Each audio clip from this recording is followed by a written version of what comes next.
¿Qué tal, amigas y amigos de 4T Noticias Ensenada? Me da mucho gusto poder estar el día de hoy con ustedes.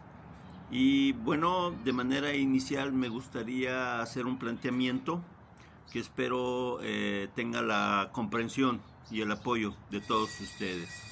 Como ustedes saben, como ustedes conocen, la derecha ha estado un día sí y el otro día también arreciando cada vez más su lucha política ideológica. Esta lucha política ideológica que la hace a través de los medios de comunicación tradicionales, cuando menos muchos de ellos.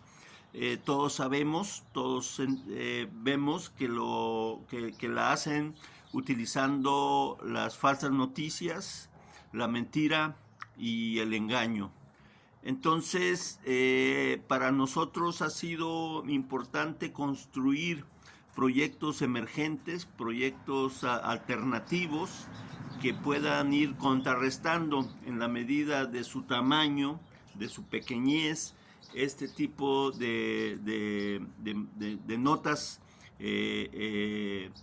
pues mal dadas con el objetivo de causar temor, pánico y terror entre los mexicanos, ¿no? Entonces, nosotros somos un pequeño proyecto, página que busca pues establecer como una condición central la objetividad y la transparencia en la información de lo que aquí se publica todos los días. En ese sentido es que necesitamos el apoyo de todas y de todos ustedes para que este proyecto pueda seguir creciendo, pueda seguir alcanzando a más personas, a más ciudadanos, a más pueblo, para ir contrarrestando en la medida de lo posible estas falsas noticias que la derecha da todos los días.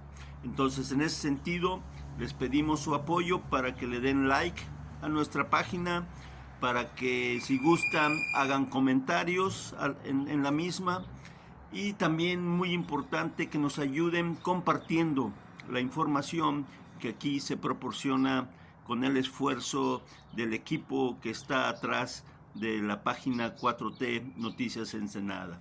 Muy bien, pues ya encarrerado, les quiero comentar que esta primera pandemia del siglo XXI, de este siglo, es la primera pandemia, pues básicamente paralizó la economía del mundo. Los motores económicos se detuvieron, fue un frenón el que ocurrió. Y México pues no fue la excepción. También hubo que parar los motores de la productividad de nuestro país. Sin embargo, algo que no se detuvo, que continuó, que arreció, como lo comentaba anteriormente, pues fue la política. La política nunca se detuvo, no se detuvo la política. Esta continuó y ha continuado, y cada vez más con mayor fuerza. En estos tiempos de sopilotes negros, la derecha mantiene la esperanza todavía de que a México le vaya mal en lo económico y que la pandemia es ilógico, pero es real. Ellos quisieran ver más muertos y que a México le vaya mal en el tratamiento de esta crisis sanitaria. Estarían felices, se están frotando las manos porque así suceda. Sin embargo, en ambos temas centrales, en la cuestión económica y en la cuestión sanitaria, pues no les ha dado resultado. Es decir, que la aplicación, porque tenemos un presidente que se aplica, ¿verdad?, con todo su equipo, pues la aplicación en el sistema, en lo económico y en el sistema sanitario, pues han dado muy buenos resultados. Miren, Tan solo algunos datos económicos, porque ya ven ustedes cómo la derecha, los borolistas, los conservadores, pues siempre están manejando que al país le está yendo mal, que el país se está deshaciendo, que el país está en bancarrota, que el país no va a aguantar, que hay que hacer algo porque esto no puede seguir así.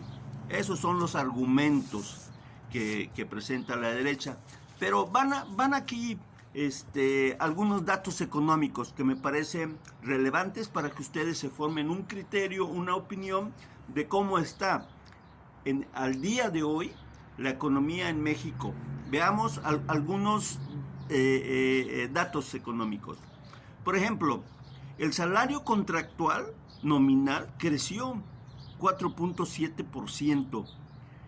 La inflación en mayo fue de 2.84% menor a la misma en años anteriores.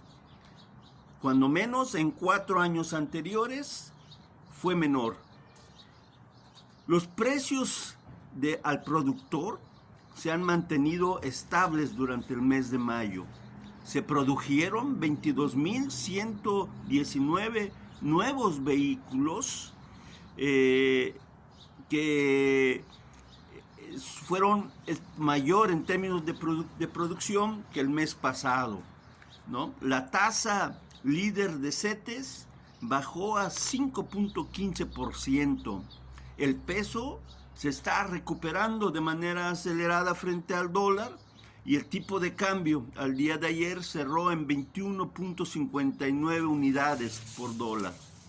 La Bolsa Mexicana de Valores, por ejemplo, avanzó 7.82% en la última semana, que es el mayor incremento que ha tenido en casi 11 años.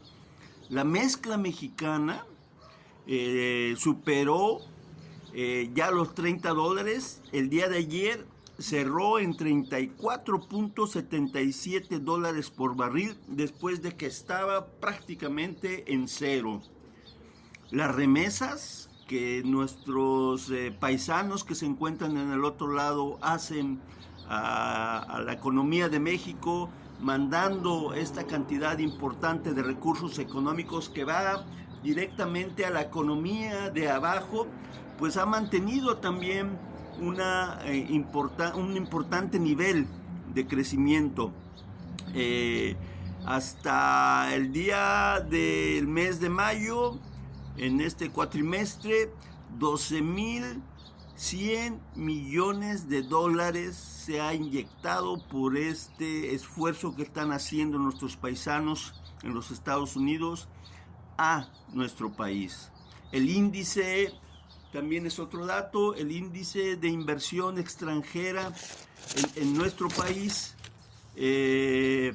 sumó 10.334 millones de dólares en el primer trimestre de este año. Los ingresos tributarios, por el otro lado, acumulados al mes de abril, fueron superiores en 22.000 millones de pesos a lo programado.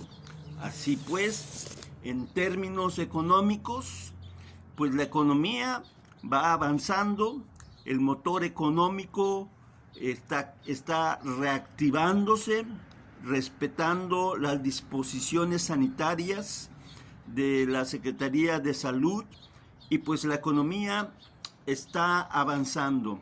Es verdad, tenemos que reconocer que esta pandemia pues afectó gravemente la economía de México. Hay un nivel de desempleo, hay un nivel importante de empresas que de manera automática despidieron a sus trabajadores porque no quisieron enfrentar el pago para que sus trabajadores pudieran subsistir durante esta crisis sanitaria.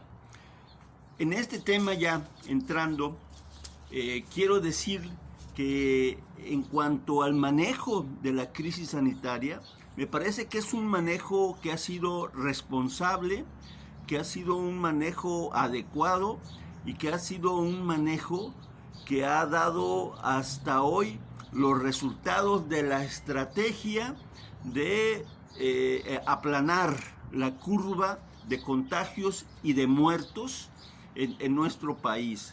No ha sido fácil.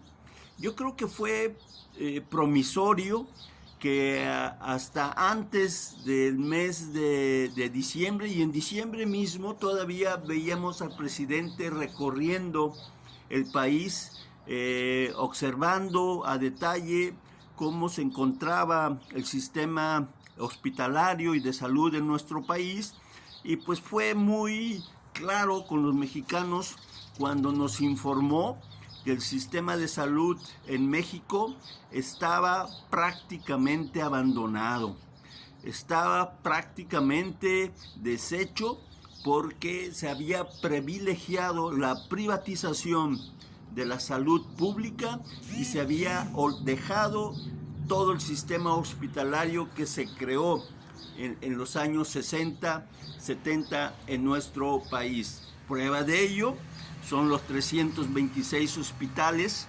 que pues nunca terminaron en el periodo de Calderón, ni en el periodo de Peña Nieto. Hay 326 hospitales que tenían los recursos para haberse terminado. ¿Y dónde quedó ese dinero? ¿Dónde quedó ese esfuerzo económico que no se concretó para fortalecer el sistema de salud? Pues esta es una de las razones por las cuales muchos mexicanos estamos en contra del proyecto neoliberal que ocupó la atención de nuestros gobiernos anteriores para desmantelar el Estado benefactor que se había construido antaño. Bueno, estos dos elementos que la derecha ha buscado desde que empezó el gobierno de López Obrador y desde que empezó la pandemia, de que a México le vaya mal, se enmarcan también dentro de un contexto donde la lucha política es un elemento que ha estado en la palestra desde que empezó el 1 de julio con el triunfo de López Obrador a la fecha, y no se ha detenido, continúa.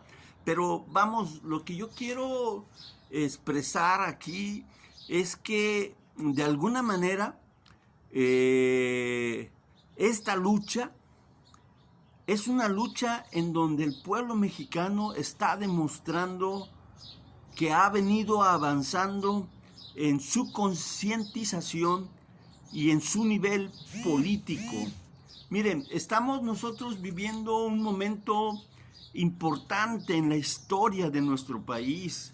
Estamos frente a una de las transformaciones más importantes que no requirió de una revolución armada para construirse, para lograrse, sino que fue el voto popular, el derecho que tienen los ciudadanos de emitir sus votos, que logró llevar a López Obrador y al programa de López Obrador, al programa, porque nunca mintió a nadie de lo que iba a hacer.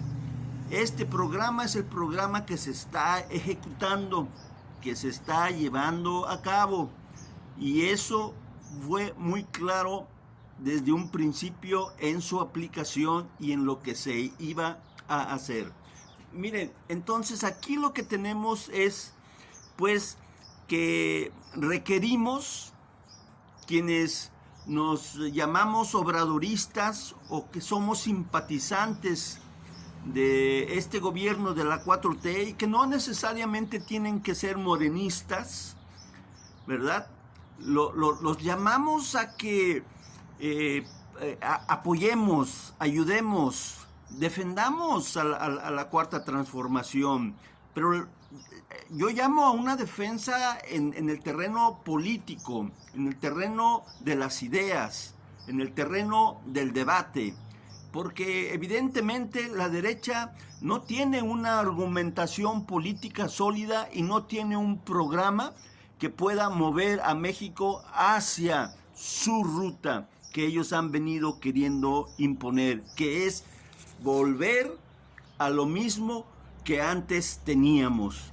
Hoy, con estos logros que se han venido dando y que están en la Constitución ya como leyes, por ejemplo, la ley que tiene que ver con la corrupción y la impunidad, que tiene que ver con que los adultos mayores y que las niñas y niños con discapacidad y que los jóvenes en general tengan acceso a apoyos económicos y que ya está en la Constitución, pues son grandes logros que de alguna manera se requerían para ir apuntalando la reconstrucción del Estado benefactor de bienestar que requiere nuestro país. Y entonces necesitamos unir esfuerzos entre todos las y los mexicanos para apoyar al gobierno de la 4T en contra de ese segmento que está un día sí y otro también atacando furibundamente, sin argumentos más que con mentiras, a este proceso de cambio radical que se está llevando en nuestro país. Quienes habíamos venido luchando desde hace muchos años por la transformación y que de alguna manera vemos hoy la posibilidad de contribuir a este esfuerzo, lo hacemos pensando en nuestros hijos, en nuestros nietos, en nuestro pueblo que se merece ya un gobierno y un país digno. Por eso llamamos a que nos unamos en este esfuerzo también de unidad nacional para contrarrestar a esta derecha que cada día está más desesperada y que cada día está cometiendo más errores y que cada día está usando más mentira y engaños. ¿O usted qué piensa?